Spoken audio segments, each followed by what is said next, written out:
Magandang tanghali Pilipinas, live mula sa Pag-asa Weather and Flood Forecasting Center, narito ang latest sa ating panahon.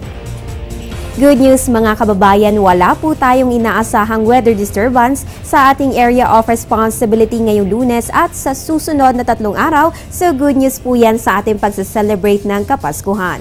Ngayong Lunes, ang northeast monsoon po ay patuloy na umiiral dito sa may Hilaga at Gitnang Luzon, habang ang tailend of a cold front ay nakakaapekto naman sa may Katimugan Luzon. Sa mga susunod na oras mga kababayan, asahan po na dito sa may Visayas, Bicol Region, Calabarzon at Mimaropa ang mahihina hanggang katamtamang pag-uulan. Dito naman sa Metro Manila at mga rehiyon ng Cagayan Valley, Cordillera at Ilocos, pati po dito sa may Central Luzon, asahan naman natin ang pulong mahihinang pag-uulan.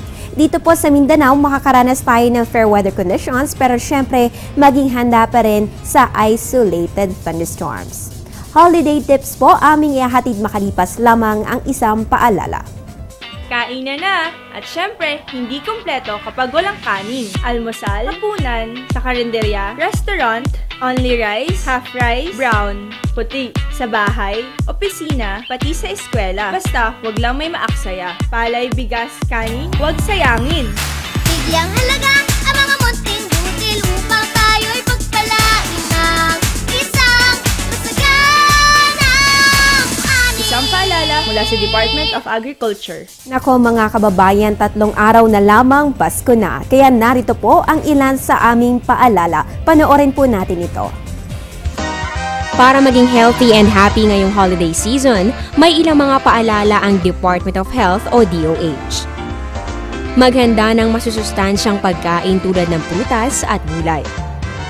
Tiyaking malinis at sariwa ang mga pagkain ihahanda upang makaiwas sa food poisoning. Iwasan ang labi sa pag-inom ng alak at huwag nang magmaneho kapag nakainom. Kumain lamang ng sapat at hindi labis. Iwasan ang mga pagkain sobra sa alat, taba at mantika. Magkaroon ng sapat na tulog at pahinga. Mag-ehersisyo ng regular. Uminom ng maraming tubig. Sa mga simpleng paraan, kalusugan ay mapapangalagaan. Halina't salubungin ang bagong taon ng masigla at puno ng pag-asa. At yan na ang latest mula dito sa Pag-asa DOST. Ugaliin mag-monitor ng weather conditions sa pamamagitan ng Panahon TV Facebook at Twitter accounts. Antabayan na rin ang aming susunod na update mamaya sa News at 1 kasama si weather buddy Jessie Basco. Ang update na ito ay hatid sa inyo ng Panahon TV Express kung saan walang pinipiling panahon ang pagbibigay impormasyon. Ako po ang inyong weather girl April Enerio. Magandang tanghali.